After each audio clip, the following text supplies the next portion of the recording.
मुख्य रूप से चर्चा करना चाहते हैं प्रेमचंद जी एवं उनका ग्रामीण सभ्यता, ग्रामीण संस्कृति के साथ जो उनका सामंजस्य था उनके उपन्यासों में, वो किस प्रकार से अपने उपन्यासों के माध्यम से जो हम आज भी अभी 20वीं 21वीं शताब्दी में भी हम देख सकते हैं, उन सभी मुद्दों को जो प्रेमचंद के उपन्यास में किसान से, श्रमिकों से या जो हमारे ग्रामीण संस्कृति है उससे जो ताल्लुकात रखते थे। हमारे यहाँ बोलने का मुख्य बिंदु है मुंशी प्रेमचंद जी के साहित्य में ग्रामीण जीवन एवं ग्रामीण सभ्यता का किस प्रकार से कितना सामंजस्य स्थापित हुआ है। प्रेमचंद जी के साहित्य में ग्रामीण जीवन की कठिन से कठिन परिस्थितियों को भी चित्रित करने के बावजूद मानवीयता की अलग को जगाए वो हमेशा रखे हैं और उनकी इस अद्भुत क्षमता के कारण ही उनकी रचनाएं कालजयी बन गई।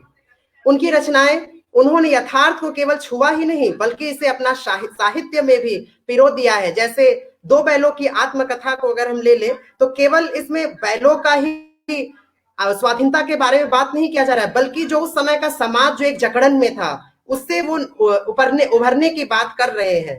उनका साहित्य केवल ग्रामीण जीवन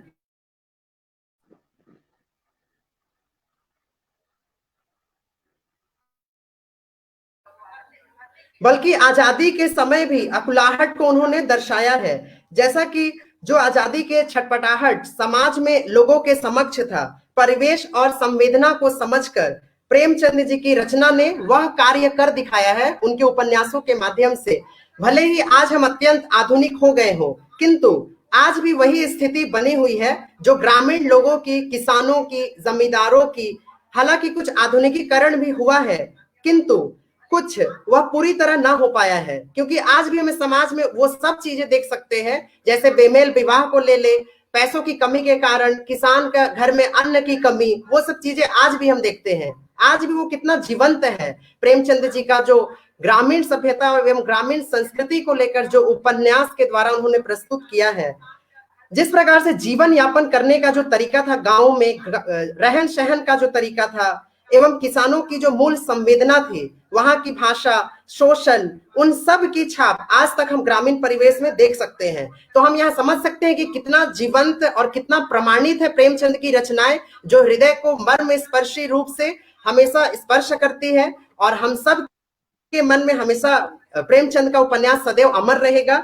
लेकिन कुछ दुखदायक घटनाएं ऐसी भी है जो किसानों से संबंधित है और उनकी आर्थिक अवस्था से, जिनका निवारण आज तक नहीं निकाला गया है, जो कि इस कोरोना काल में भी हम देख सकते हैं। ऐसे बहुत सारे किसान से, श्रमिकों से संबंधित जो बिहार के श्रमिक जो जितने अधिक थे वो बाहर क्यों कार्य करने गए।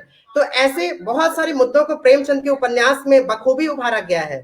ग्रामीण जीवन को समझने के लिए व्यापक अनुभूति की जरूरत होती है, जो प्रेमचंद के साहित्य में हमें देखने को मिलता है, जो रविंद्रनाथ टैगोर एवं तुलसीदास जी के साहित्य में भी लोकमान्य जो लोक सामान्य जो चीजें हैं वो देखने को मिली थी।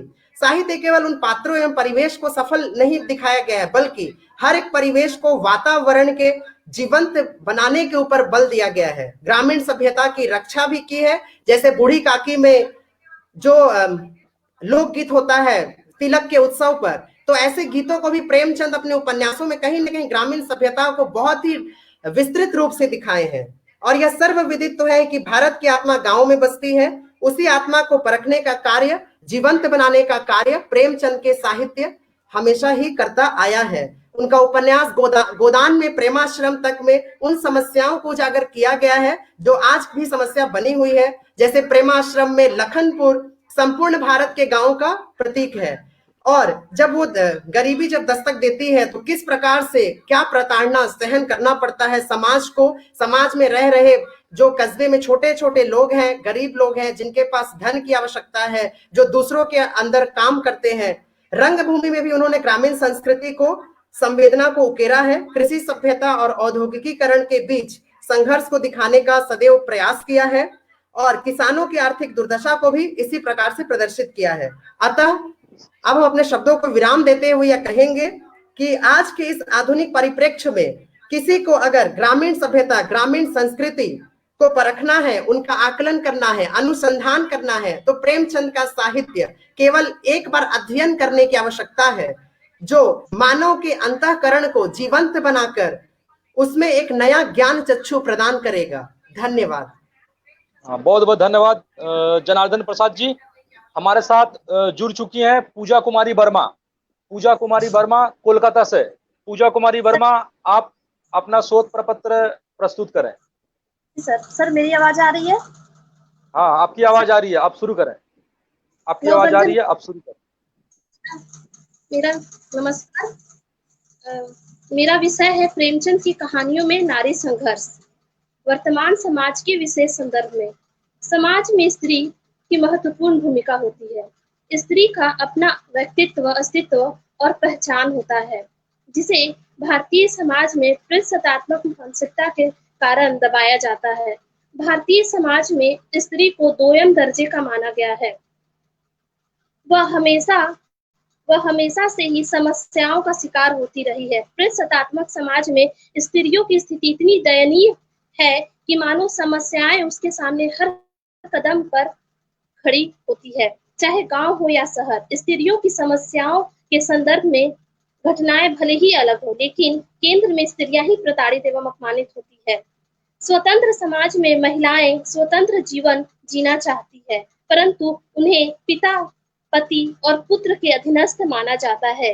लेकिन स्त्री बेटी, पत्नी और माँ के रूप में आदर्श जीवन जीने के साथ ही साथ शिक्षा प्राप्त कर आत्मनिर्भर हो सकती है। आज वर्तमान समय में स्त्रियां शिक्षा प्राप्त कर नौकरी करके सम्मान पूर्वक जीवन यापन कर रही है।